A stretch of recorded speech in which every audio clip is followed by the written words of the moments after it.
Today, we're diving into a fascinating psychological quirk that almost every single one of us experiences, but we rarely ever talk about it. We're unpacking the psychology of fake scenarios. Get this, the average person actually spends up to half of their waking hours wandering completely away from the present moment. And a massive chunk of that time, well, it's spent generating these highly detailed, intensely emotional scenes in our heads that have absolutely zero basis in reality. So why exactly do our minds just spontaneously do this? Okay, let's dive into this. Have you ever found yourself just standing in the shower or maybe lying in bed at night and suddenly you are right in the middle of a super intense debate, you're arguing, you are explaining your point flawlessly, and you are delivering the absolute perfect comeback to your shampoo bottle long after the actual conversation ended? Look, if you're nodding along right now, you definitely aren't alone. And the really wild part?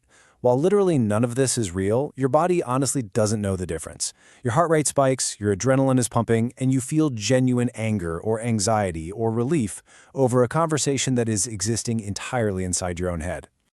So, that brings us to Section 1, the imaginary shower argument. It's absolutely wild how the physical responses and those intense emotions feel so incredibly real, isn't it? Let's shift gears to Section 2, the mental simulation machine. Because honestly, this behavior is a whole lot more common than people think.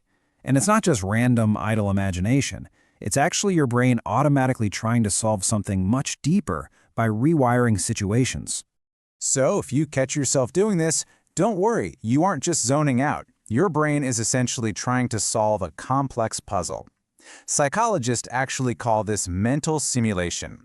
Basically, it's the brain's process of quietly running different possibilities and scenarios in the background just to plan or rehearse for situations. Think of it like a computer program, constantly humming in the background, analyzing the world, and figuring out the absolute best way to navigate it. You're simply rewiring a situation from earlier in the day to find that perfect ultimate response.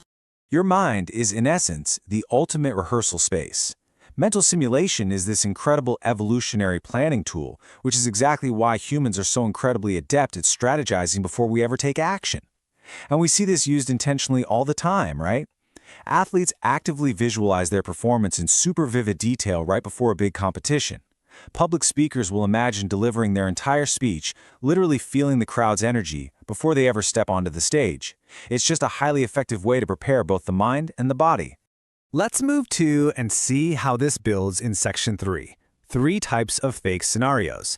Because for a lot of us, this simulation system kicks into high gear, even when it's completely unnecessary, falling into some very specific psychological patterns. You see, for athletes, that simulation is totally intentional.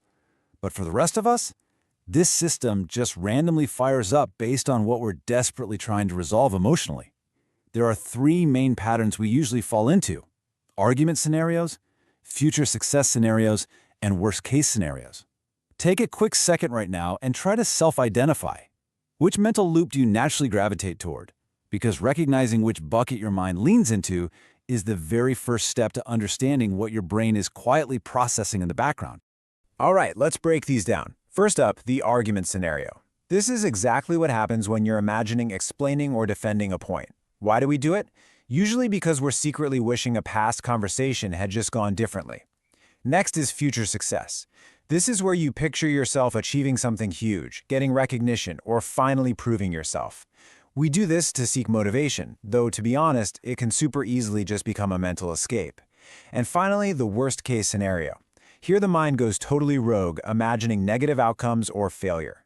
Your brain is just frantically trying to prepare responses for things that might never actually happen. Which leads us straight into Section 4, the illusion of control. Because this is the deeper drive behind all of those fake scenarios. They really aren't for entertainment at all. It's about a quiet desire for emotional resolution and constantly analyzing how others perceive us. The quiet driver behind all of this rumination is ultimately a craving for control. Think about it. In your imagination, you are the director. You control absolutely everything. You say the perfect thing, people respond exactly the way you want them to, and the outcomes are 100% predictable.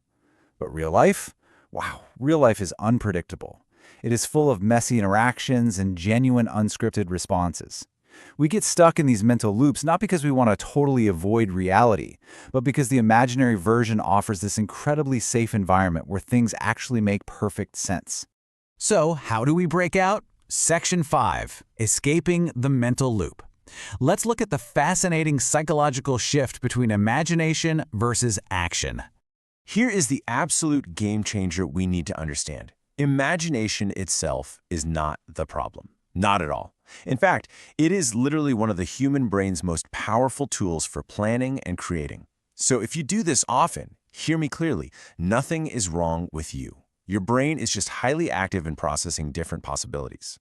The real issue only pops up when imagination completely replaces actual action, when that perfectly crafted imagined scenario becomes more satisfying to you than a real, genuine interaction. Well, that's exactly when this amazing tool quietly turns into a trap. I really want to pause on this realization for a moment. Real growth happens in reality, not in simulations. The secret to managing all of this is just recognizing the difference. You have to know when your imagination is actively helping you prepare for a real event and when it's just quietly turning into a cozy place for you to hide. Your mind is incredibly good at creating safe, perfectly predictable stories. But guys, you simply cannot grow inside a story that you completely control. So I want to leave you with this provocative little question to ask yourself the very next time you catch your mind drifting into a fake shower argument. Are you preparing for life, or are you just hiding from it? Your mind can create some beautifully rich, incredibly detailed stories, for sure. But the most important moments of genuine connection and real, actual growth, those are always going to happen out here, in the unpredictable, totally unscripted, beautiful real world.